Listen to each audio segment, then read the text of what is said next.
Hey everyone, and welcome back to another video. And in this video, I'm going to show you how to reset your account on the Collectr app. Now, this video is going to be particularly useful for individuals. Let's say that you're trying to go ahead and reset your portfolio.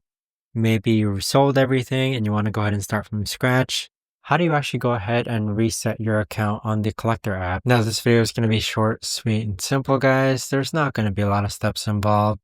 Now, in order to do this, what you're first going to do is click on the profile icon on the bottom right hand corner. Now, once you're on this page here, the next button that you want to click is settings. Now, from here, you want to go and scroll all the way down and click on reset account. Once you reset your account, that's going to reset your portfolio, and there you have it. But that right there, guys, is the best and easiest way that I know of to actually go ahead and reset your account on the Collectr app. If you guys know of a better, easier way to actually do this, let me know in the comments down below. I would love to know. Thanks so much for watching, everyone, and I'll see you guys all